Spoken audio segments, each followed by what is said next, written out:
collaboration with the Preserve Iowa Summit, Blackbird Investments took part in designing and constructing a temporary pavilion or installation, also known as parklet, in a vacant grassy field in the shadow of the county courthouse at Newton, Iowa. In our installation, known as Boarded Up, we are really trying to speak to the public about the history of these historic storefronts. There's an effort right now to revitalize historic storefronts that have fallen into disrepair across the Midwest. So we wanted to sort of get the word out about some of the interesting elements with these historic storefronts. Boarded Up, as an installation, is meant to evoke some idea of construction, both new and old, some measure of confusion about what it is, what it represents, and the beauty that it holds within.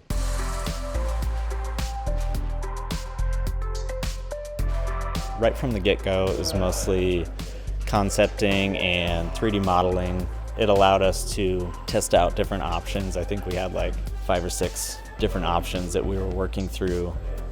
It allowed us to kind of stand in the space and get a feeling for the size and the scale. When James brought the project to us, my initial idea was to do something with light.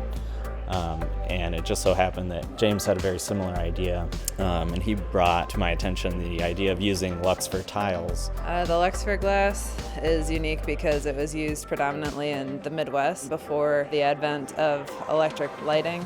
The prismatic glass tiles, which are commonly found, were produced at the end of the 1800s and the beginning of the 1900s and have a fascinating aesthetic. Currently, when you find them, they'll have a pinkish or purplish hue. But originally, when they were produced, especially prior to World War I, they were manufactured with manganese.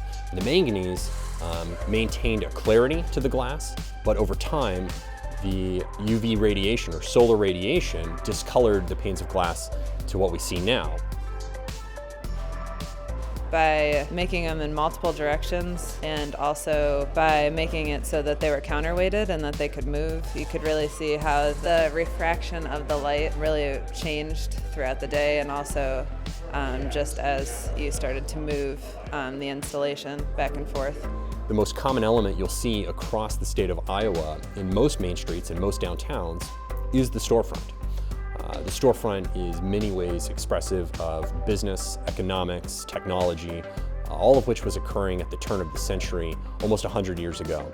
So in this installation, we're excited to really test the parameters of what a storefront might look like, many of which are boarded up, and ours presents that boarded up aesthetic as a fact that many of these places across Iowa you'll find, which are not welcoming or have been adapted or are unrecognizable from their historic nature. So I was in charge of the logistics of getting the parklet built. Based on a number of factors, our timeline was actually really short. So we needed to figure out how to execute a mock-up, transport all the components of the parklet, and get that actually built. We knew that the assembly would go much smoother if we could test difficult connections at our mock-up location. By testing those connections, we could solve all those extra problems that we maybe didn't see on the digital model. By doing that then, on site, when we did our final build, everything would go much smoother. It was really helpful because the whole Blackbird team actually came together. See, we had the design team, but we also had the construction team with Ben and Ryan. And it was just really helpful to get their input and also their ability to problem solve on site.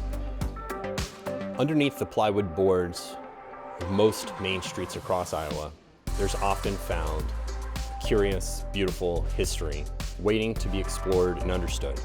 In this installation, we've attempted to our best to celebrate some of the most common and most beautiful artifacts built across Iowa.